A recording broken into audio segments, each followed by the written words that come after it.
Olá, me apresentando para vocês, meu nome é Aimee, tenho 29 anos, sou psicóloga e em final de dezembro de 2022, fui diagnosticada com retocolite ulcerativa.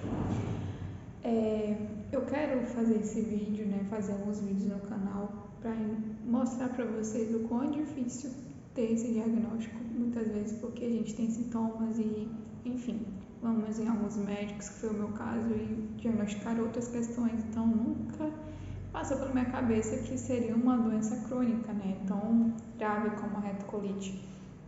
E quero dizer para vocês mais ou menos como foi essa descoberta para mim, para vocês também, caso tenha alguns sintomas ou conheça alguém que tenha, para ficar em alerta, porque realmente é uma doença severa que precisa de tratamento o mais urgente possível. Se deixar agravar, pode se tornar algo irreversível, Bom, eu fui para buscar esse diagnóstico, na verdade, porque eu tive uma ameba entre final de outubro para novembro. Fiquei muito mal, foi até um período que eu tive que era minhas férias e, enfim, deu todo esse conturbado, esse tempo conturbado em relação a muita coisa. Fiquei com muita diarreia e vômito. Não conseguia comer nada, tudo colocava para comer eu vomitava. E aí os médicos não sabiam o que eu tinha, começaram a idealizar talvez H. pylori, alguma coisa no intestino, alguma coisa assim. Mas nenhum pediu para fazer exame de fezes. Então, aí eu fiquei tratando como se fosse isso, A H. pylori ou algo nesse sentido, mas tomava os remédios não adiantava de nada. E aí, depois que eu fui para Maceió, que era meu período de férias, depois fui para Porto Velho, em Rondônia, e lá foi quando pediram todos os exames de tudo que vocês possam imaginar, até questão de intolerância à lactose e tal, que foi um que eu não fiz, em hipótese alguma, porque eu já estava com muita diarreia. Como é que eu ia fazer um exame de intolerância à lactose, Então, eu fiz todos os outros e deu a ameba. Foi quando foi diagnosticada a ameba e fez todo o tratamento para a ameba. Mas mesmo assim eu estava ruim ainda, porque antes, desde 2018, mais ou menos 2018, eu já estava com muita diarreia. Desde então, eu não tratei como retocolite, porque eu imaginava que seriam outras questões. E aí, o primeiro médico que eu fui na época, acho que foi em 2020, que eu fui em um médico, no proctologista, ele disse que eu estava com hemorroida. Então, me passou um tratamento para hemorroida, uma pomada e um remédio específico, mas não adiantou. E desde então eu deixei pra lá. Eu fiquei convivendo com isso, era muita diarreia, muito sangramento, e qualquer coisa que eu comia eu já ia pro banheiro. Só comer e já ia pro banheiro direto. E fui convivendo com isso. Então, quando eu tive essa ameba, provavelmente detonou ainda mais, o meu intestino por conta disso.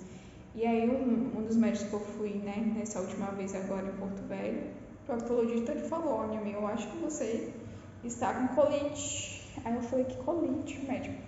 Colite, pelo amor de Deus, como assim? Enfim, e aí tinha que fazer a colonoscopia, eu tava com uma anemia fortíssima por conta de toda essa questão da ameba. Eu emagreci 10 quilos, foi um período muito tenso, pensei que ia morrer, literalmente morrer. E aí fiz todo o tratamento para anemia, Nurupuro na veia, 10 ampolas de Nurupuro na veia, para mim conseguir ficar um pouco mais forte, para conseguir fazer endoscopia e também fazer a colonoscopia, A endoscopia não deu nada, só deu uma gastrite mesmo, e a colonoscopia eu consegui fazer no final de dezembro de 2022, foi quando deu a retocolite. Só que eu não consegui fazer uma colonoscopia que desse pra ver todo o intestino, sabe? Então, provavelmente, ainda esse ano eu tenho que fazer outra pra ver como é que tá. Mas, enfim, Em janeiro, final de dezembro, tive esse diagnóstico. Em janeiro, passei por 2 gastro, um não gostei, o primeiro que eu fui pra outro. E aí eles me passaram mesalazina, que é, pelo que eu entendi, pelo que eu pesquisei, é o remédio que eles passam, assim, de primeira, Só que eles passaram 2 cápsulas por dia, que seria de 800 miligramas, que daria 1.600, se não me engano, por dia. E Eu comecei a fazer esse tratamento em janeiro até abril, maio, no início de maio mais ou menos, e não estava adiantando nada, não estava resolvendo. Então eu falei, gente, alguma coisa está errada, não é possível, eu estou fazendo todo o tratamento, fazendo a dieta certinho, né, tirar a lactose, até tirei glúten, que parece que nem precisa, mas eu tirei tudo. E estava bem chata a questão da alimentação, mas estava muito ruim, sabe? Principalmente no período da TPM, da menstruação, estava péssimo, péssimo, péssimo, péssimo. E eu falei, não, alguma coisa está errada. Foi quando eu comecei a pesquisar sobre isso, participei de simpósios, vi os médicos, né, especialistas, falando como é que era o tratamento, e eu vi que o mínimo de mesalazina era 2,400 gramas por dia. Eu estava tomando inferior a isso. Como eu estava no período de crise, né, a ameba detonou ainda mais, então fui procurar um gastro especializado nas doenças intestinais. Consegui uma do Rio Grande do Sul. Eu moro no Acre, gente, em Cruzeiro do Sul, uma cidade que não tem, sabe? Nem mesalazina tem pelo SUS, então é bem complicado. E aí ela passou mesalazina 4 gramas por dia, que são 5 cápsulas de 800 miligramas, e mais prednisona, né? 2 meses de corticoide. E esse mês agora, mais ou menos esses dias, está fazendo um mês que eu estou nesse tratamento, eu estou melhorando bastante mesmo, sabe? Sem o sangue nas fezes, sem diarreia. Geralmente vou 1 ou 2 vezes ao banheiro, que é uma coisa, né? Meu Deus do céu, pra quem tem retocolite sabe. Então, estou tentando fazer, sabe, a questão da alimentação também, reeducação alimentar certinho. Hoje eu já estou, como já estou mais de 6 meses, né, mais ou menos nessa alimentação, já estou mais acostumada. A carne vermelha não como, e eu até voltei a comer para experimentar, mas não é uma coisa que eu gosto mais, sabe, gente? Então, enfim, cada um acho que se adapta, né? Mas como frango, como ovos e outras coisas que a gente está mais liberado para comer. Sobre relação à questão de como está o tratamento, né? Ela falou, a médica disse no meu retorno que caso, né, quando termine o corticoide, caso retorne, aí teria que retornar com ela para ver se é possível retornar o corticoide em relação a isso, mas a mesalazina vai continuar, né? Então, é basicamente isso. Em janeiro, depois que eu retornei para minha cidade, tive muita queda de cabelo. Eu já estava tendo antes, mas a queda intensificou e caiu 80% do meu cabelo, mais ou menos, sabe? E ficou esse restinho de cabelo. A minha dermatologista, né, quando eu fui nela, ela supõe que o meu corpo ainda estava se recuperando de toda a queda que teve, né, de tudo, literalmente tudo, todas as vitaminas, tudo. Então, talvez essa queda foi por conta dessa situação, né, que ocorreu no final do ano. Então, é basicamente isso.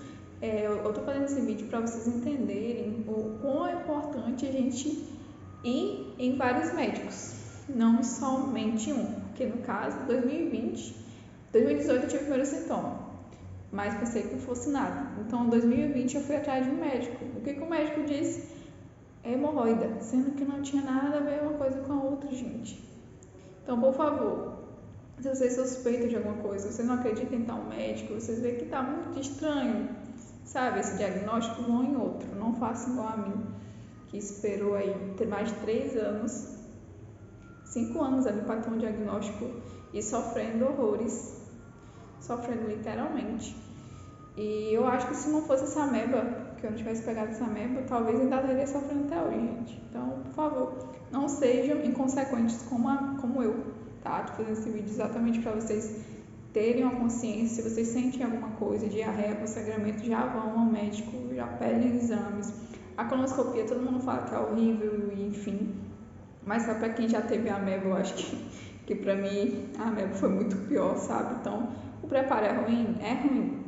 Não é um preparo bom, né? Mas a gente sabe que é o melhor, né? O diagnóstico e ver como é que tá o intestino, se está entrando em remissão ou não, é necessário. Então, não tenham medo, gente, não tenham medo. Só faça. É para nossa saúde, é para realmente entender como que vai funcionar mesmo esse diagnóstico, como vai funcionar o tratamento, né? Até para a gente ter certeza se realmente é ou não, né? Tanto doença de Crohn como retocolite ou qualquer outra coisa que possa ter. Então é basicamente isso. Caso vocês queiram que eu retorne com outros vídeos, outras demandas sobre a questão de alimentação, sobre a questão de tratamentos, que eu também estou fazendo, também faço tratamento psicológico, nutricional hoje, também estou fazendo pilates, sabe? Tentando ao máximo estar com a mente mais em dia para entender muitas questões, porque a gente sabe que a retocolite, uma das causas, né, é a questão mesmo de estresse, de questões psicológicas mesmo, do nosso emocional. Então, precisamos nos cuidar, literalmente, e em tudo. E é isso, gente. Obrigada. Tchau, tchau.